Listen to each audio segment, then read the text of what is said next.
Suavecito, bien suavecito, bebé. Taqui, taqui, taqui, taqui, rumba. Whoa, oh, oh, oh. Ay. I'm sorry. Yeah. Sorry. Allez là! Despacito, quiero respirar tu cuello despacito. Oh, salut les mélomanes! Bon, c'était pas prévu, mais je crois qu'il est temps d'en parler. Ce rythme, plus connu sous le nom de Poum Patoum Patoum, est partout. Dans tous les clips de l'été, dans la plupart de vos chansons préférées. Vous dansez tous dessus, même si vous en êtes déjà tous saoulés. Mais le connaissez-vous vraiment? Qui est-il? Révélation. Pour comprendre l'ampleur du phénomène, nous allons remonter en 1875, l'année où tout a basculé dans l'industrie musicale. Alors oui, il n'y avait pas spécialement de maison de disques à l'époque, hein, mais une œuvre va tout changer. L'opéra de Georges Bizet, Carmen, est une bombe à l'époque, cassant tous les codes de l'héroïne traditionnelle et surtout proposant une musique radicalement différente de l'opéra traditionnel romantique. Même si lors de sa création, l'opéra ne rencontre pas du tout le succès qu'on lui connaît aujourd'hui. Parce que depuis, c'est un petit peu devenu l'opéra le plus populaire au monde. Ni plus ni moins. Bizet propose avec son opéra Carmen quelque chose de radicalement différent musicalement. Ou pour accompagner le lieu où se déroule l'histoire, donc Séville, donc en Espagne, cette info peut avoir son importance dans le reste de la vidéo, hein. La musique est elle aussi très fortement inspirée de son folklore. Et là, c'est le drame. Un air va alors marquer toute l'histoire de la musique. Vous le connaissez tous. Vous l'avez déjà tous probablement chanté.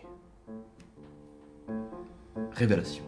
L'amour est un oiseau rebelle que nul ne peut apprivoiser. Et c'est bien enfin qu'on appelle si lui convient de refuser. Et rien n'y fait, menace ou prière, l'un parle bien, l'autre se tait. C'est l'autre que je préfère, il n'a rien dit, mais il me plaît. Oui, vous l'avez reconnu. Ce rythme, déjà en 1875, était là. Prêt à se hisser à la première place des charts. Bon, il n'y avait pas non plus vraiment de charts à l'époque. Trop tard, le mal était déjà fait. L'amour est enfant de Bohème, un des airs les plus célèbres de l'histoire de l'opéra, est en réalité une habanera, une danse assez lente, originaire de Cuba, qui se caractérise par son rythme si particulier. Celui-là même que si vous l'accélérez par 2, vous obtenez ceci.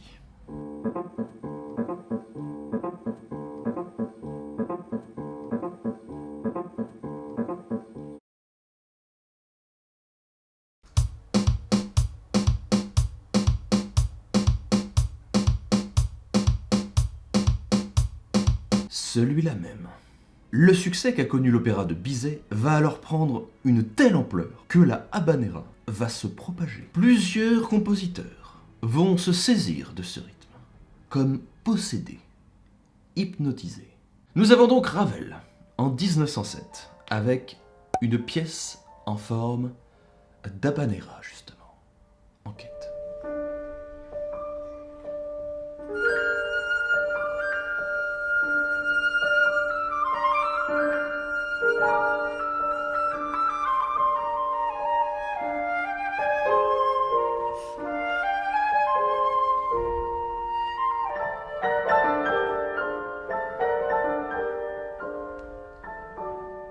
Ou encore Debussy, en 1910, avec La Puerta del Vino, mouvement en forme d'habanera.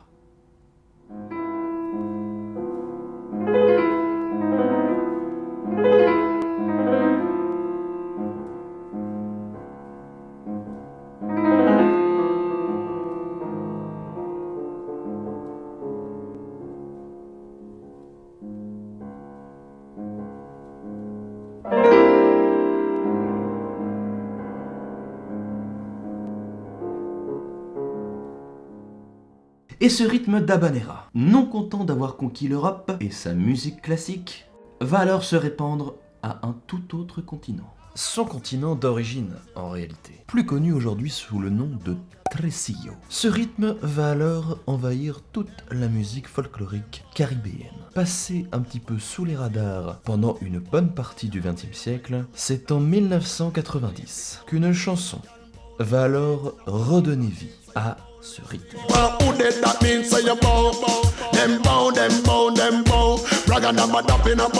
En effet, cette chanson, provenant d'un groupe jamaïcain, va alors à son tour influencer le reggaeton.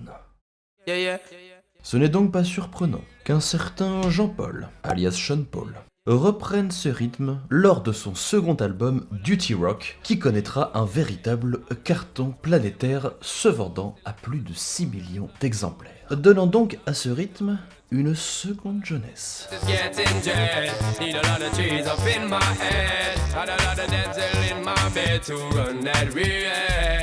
Jusqu'à ce qu'il arrive à nous, aujourd'hui, pour posséder l'entièreté de ce que nous écoutons tous les étés. Sorry, Taki Taki ou encore Mirador, aucun tube ne fait exception et le fameux rythme Poum Patoum Patoum a encore de beaux jours devant lui. Parce que de beaux jours, c'est été, tout ça.